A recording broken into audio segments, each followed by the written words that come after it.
d'être avec toi. Je me permets de te tutoyer, Jean-Éric Sendé. Rappelons que tu es chargé de mission mémoire et histoire de l'esclavage pour le collectif Africa 50 et président de l'association Jeunesse, Art, Culture et Sport en Liberté. Alors, en liberté, nous n'y sommes pas vraiment encore.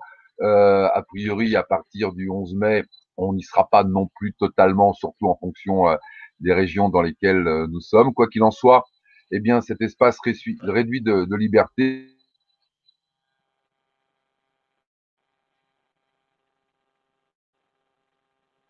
de position de manière assez aisée et procéder à une visio table ronde interactive, comme elle s'appelle, sur StreamYard, que tu as intitulé, Jean-Éric, sur les chemins de la mémoire, de la dignité humaine, pour plus de liberté, d'égalité, de fraternité. Alors d'abord, j'aimerais qu'on développe un peu sur ce titre, ma foi, un peu long, mais tout de même plein de sens et plein de richesse au travers des mots qui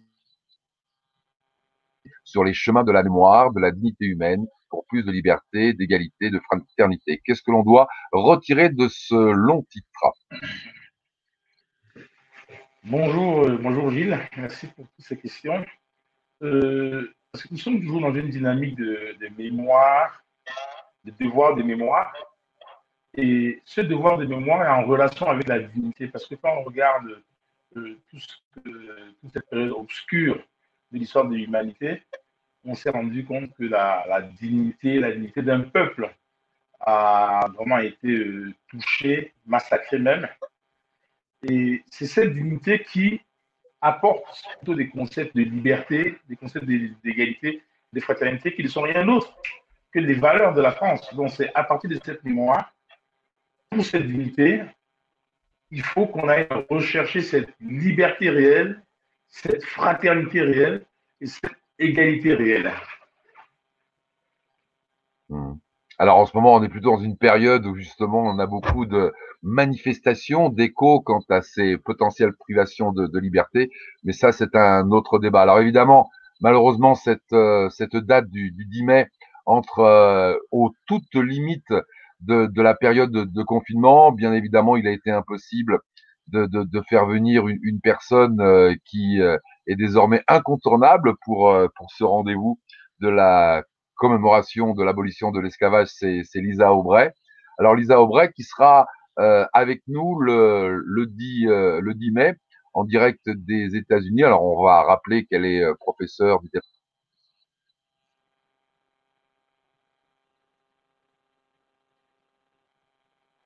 de l'association Roots et Reconnection, qu'elle a, est-il besoin de le rappeler, en quelque sorte imposé à une certaine forme de réécriture de l'histoire, bon, même si celle-ci n'est pas véritablement encore entérinée et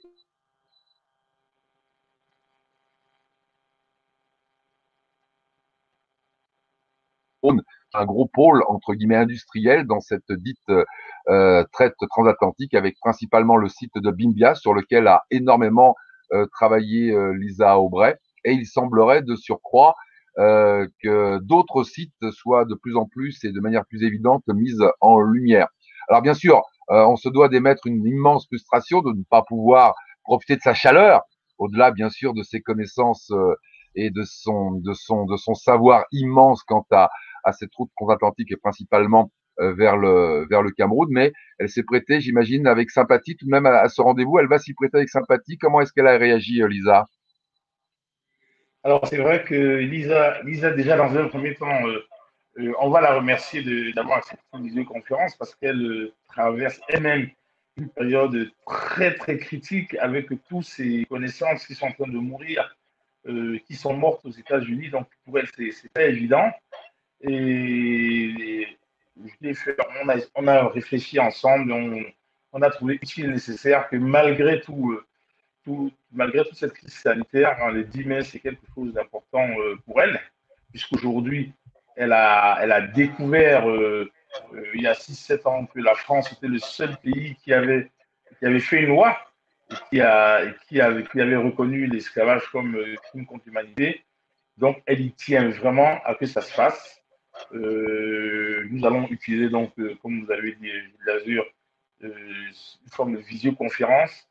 Mais Lisa, elle est prête, elle a trouvé des semaines. Mais c'est vrai qu'elle aime bien venir à Lyon. Elle a plein d'amis à Lyon maintenant qu'elle aimerait bien retrouver. Mais bon, voilà, les frontières sont fermées. Aujourd'hui, voilà, on fait avec les moyens des bords.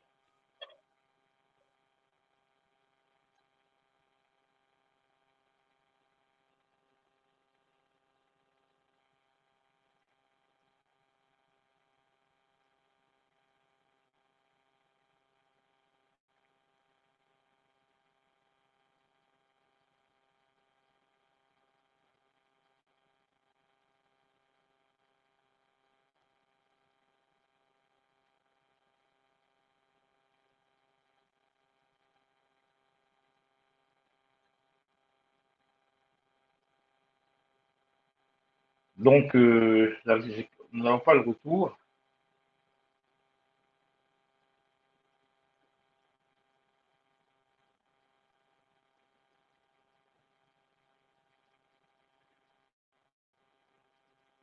Donc, on va continuer. Je vois qu'on a des petits soucis avec notre connexion Gilles Lazure. Donc, je vais présenter un peu cette émission, ce broadcast, comme les Américains. C'est-à-dire, c'est donc dimanche 10 mai à partir de 19h sur le canal YouTube, sur la page Facebook de la commémoration de la mémoire de l'esclavage, sur la page Facebook d'Écho d'Afrique, sur la page Facebook du collectif Africa 50.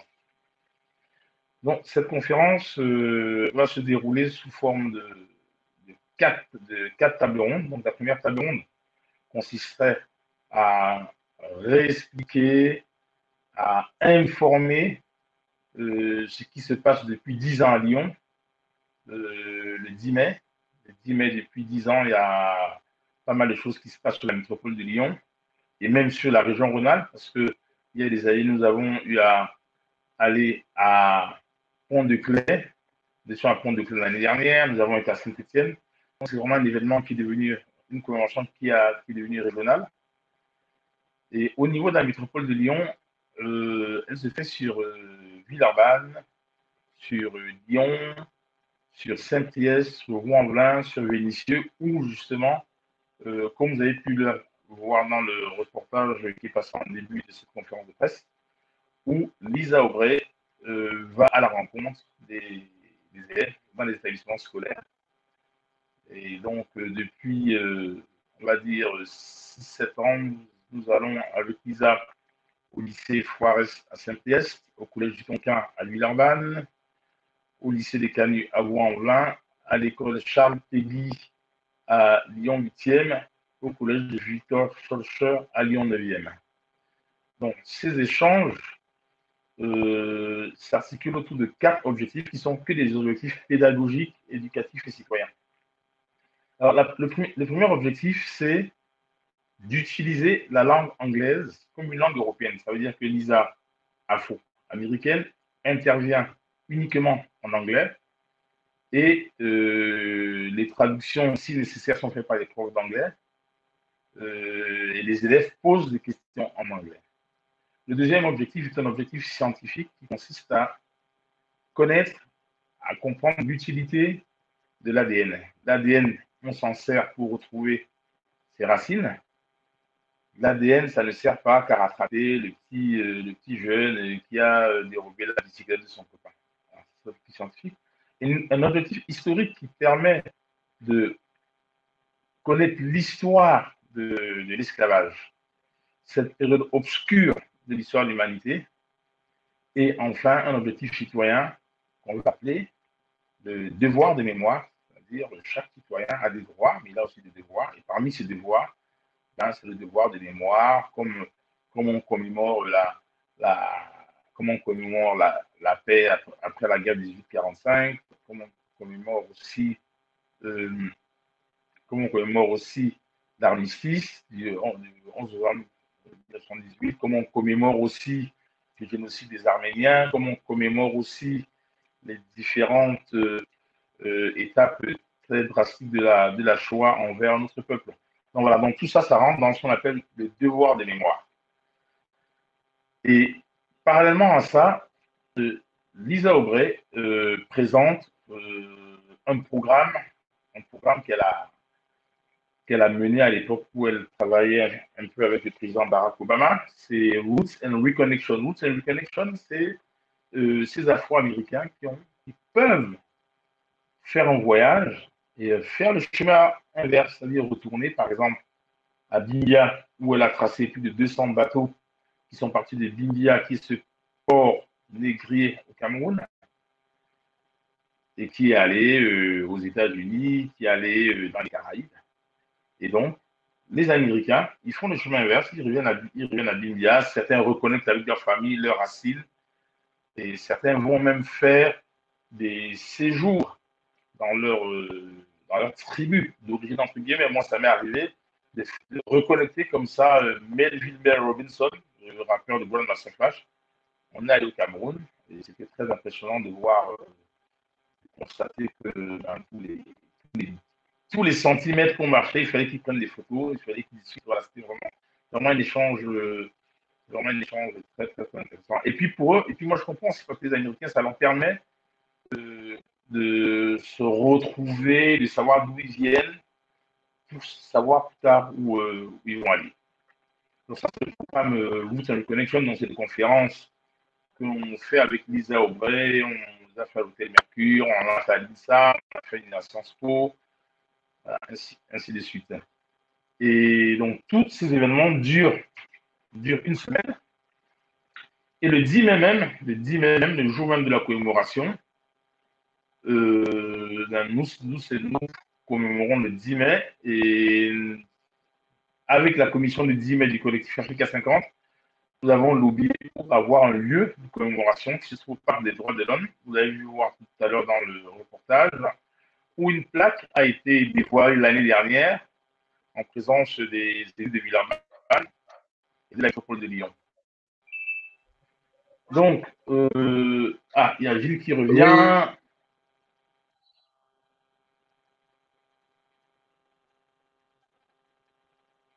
Cette interruption qui a généré tout ça. Donc, excuse-moi, j'ai pas entendu tout ce que tu as dit, mais j'imagine que pendant mon absence, tu as dû un peu développer sur les différents intervenants dont on allait profiter dans cette visioconférence du 10 mai, j'imagine, Jean-Éric.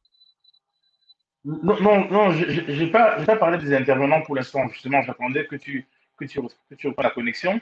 Mais j'ai plutôt parlé du premier panel. C'est 10 ans de 10 mai à Lyon.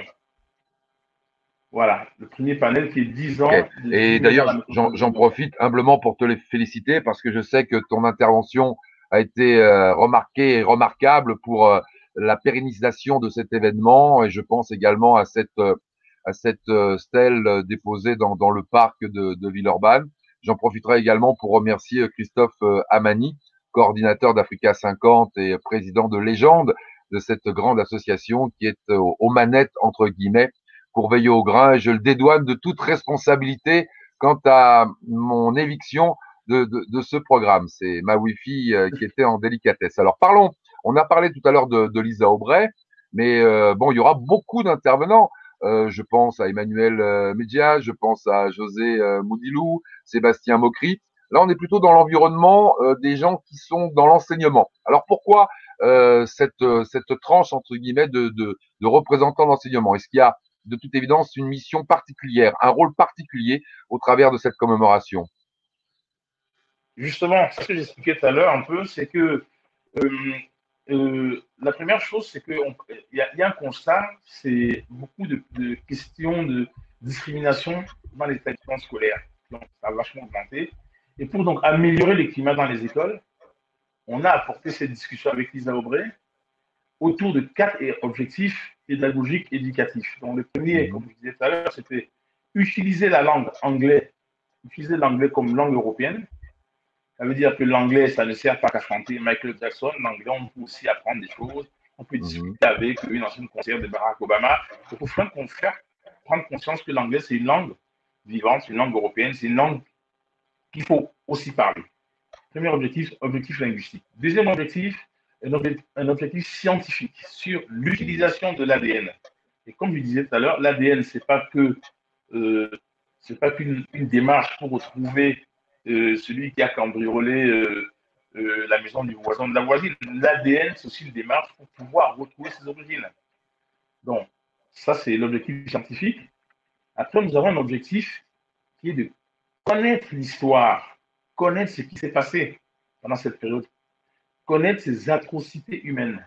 Parce que si vous voulez, on apprend, la loi Taubira dit qu'il faut qu'on apprenne l'histoire de l'esclavage, mais ce n'est pas ce qu'on leur apprend. On leur apprend le commerce triangulaire. Donc, les enfants ne prennent pas conscience qu'il y a des gens qui ont été massacrés, qu'il y a des gens qui ont été déportés. Il y a des gens qu'on a entassés dans des bateaux comme des animaux. Et ça revient justement, Monsieur Lazur, à la question de la dignité humaine. Donc ça, il faut que les enfants le sachent, mais ça rentre dans le côté historique, ça rentre aussi dans le côté dignité humaine.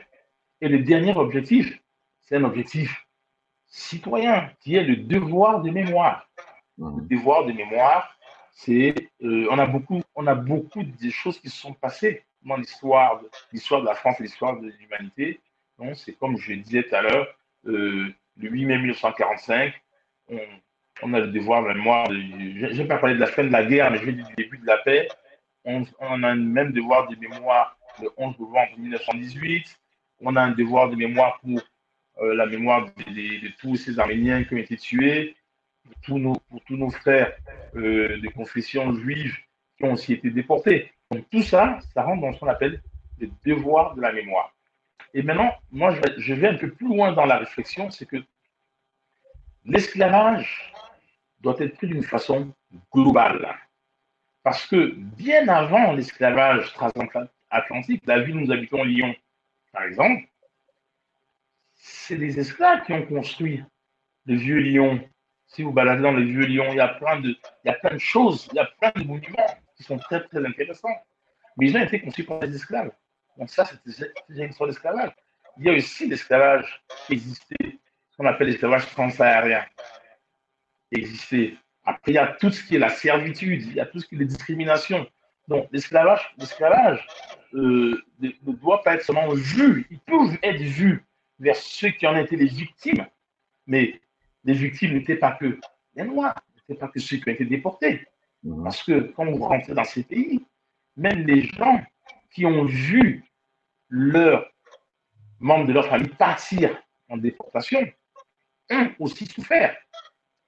C'est pour ça que je reviens toujours je dis toujours, la question de l'esclavage, il faut la prendre vraiment d'une façon très, très globale. On voit ce qui s'est passé en Libye il y a 2 ans, ce qui se passe encore aujourd'hui en Libye. L'esclavage existe encore. Donc, voilà, l'esclavage, pour moi, ce n'est pas une question de noirs, d'afro-descendants. Les Victor Schorcher n'étaient pas noirs, mais ils étaient sensibles à la question de l'esclavage. Pendant la guerre de sécession aux États-Unis, par exemple, on avait le nord des États-Unis qui était industriel, c'était des blancs qui étaient contre l'esclavage. Parce qu'au sud, c'était les grandes chaînes, les grands champs de coton. Donc c'est pour ça, moi, je dis toujours, et le message que j'ai envie de faire passer, c'est la question de l'esclavage ne doit pas que se limiter au peuple noir. Le peuple noir, on en a souffert, mais beaucoup de gens sont impliqués dans cette question, puisque quand on parle d'esclavage, on parle de dignité humaine, on va jusqu'aux notions de discrimination. Ouais, donc, c'est pour ça que moi, bon, c'est mon couloir à moi, c'est mon angle de vision de l'esclavage, c'est de prendre les choses d'une façon plus globale que de se limiter à mon ami qui habite en Martinique ou à mon autre copain qui habite en Louisiane. Voilà, donc l'esclavage, pour moi, c'est global, c'est quelque chose de mondial et puis il faut le dénoncer, il faut le combattre, il faut l'éradiquer. Et je profite donc d'une des parties de la thématique de la visio-table ronde interactive, plus de liberté, d'égalité et de fraternité, quand même pour amicalement rappeler que nos bons révolutionnaires de 1789 avaient de toute évidence effectivement fait quelque chose de génial avec les droits de l'homme, mais que le lobby des esclavagistes, entre guillemets, s'était quand même arrangé pour que ces droits de l'homme ne soient pas appliqués dans les Antilles sur les esclaves. Il était bon quand même de le rappeler. Alors il y a des témoignages également autour de cette table ronde parce que on aura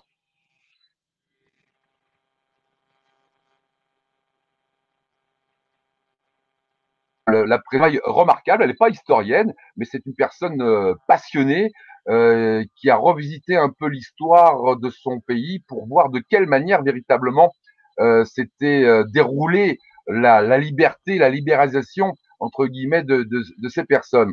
Et en fait, ces travaux, enfin ces ouvrages, d'ailleurs Zahir et Théophile, et le deuxième, La liberté est une illusion, conduisent à dire entre guillemets qu'on était quand même sur une liberté très précaire. Alors elle fait partie des gens qui vont revenir pour les témoignages. On la connaît, on avait déjà eu le plaisir de la voir l'année passée avec beaucoup de. C'est une personne qui a une grande personnalité, une grande véhémence également. Donc je m'arrêterai aujourd'hui cette fois sur Jacqueline Bonnet, donc conseillère à l'emploi et à la formation et en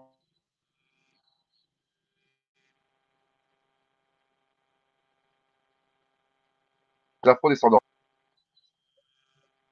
En espérant que Jean-Éric ait pu percevoir ma question. Je parlais de Jacqueline Bonnet, Jean-Éric.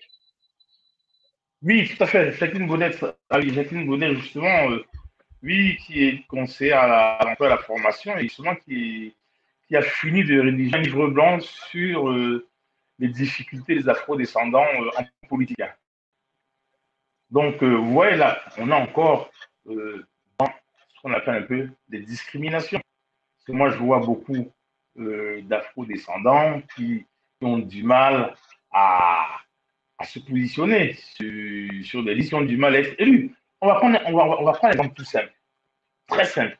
La métropole de Lyon, première métropole de France, première, première collectivité très novatrice, il n'y a pas plus de 2 élus afro-descendants. On va prendre encore même le conseil municipal de Lyon. Aucun élu afro-descendant. On va prendre la région Auvergne-Rhône-Alpes. Aucun élu afro-descendant. Donc, c'est un peu ce qu'elle c'est un peu ce constat qu'elle fait dans son livre blanc. J'ai commencé à, on en parlait il n'y a pas longtemps. C'est un peu ce constat qu'elle fait. Après, bon, est-ce que les solutions sont de l'autre côté ou les solutions, c'est plus en plus dynamique de vivre ensemble, d'égalité réelle, d'égalité même des chances, des principes républicains. Après, je ne vais pas dire non plus que la République ne fait aucun effort là-dessus, parce qu'il y a des villes qui ont des élus afro-descendants. On a même vu une candidate afro-descendante. Je ne sais pas si vous connaissez Djenaba Diaby à Villiers à Neuilly-sur-Marne dans le 94. Elle a une investiture. Donc, voilà, il y a toujours c'est des combats qu'il faut mener, mais pour combattre, il faut dire les choses. C'est parce qu'on dit les choses que les choses changent.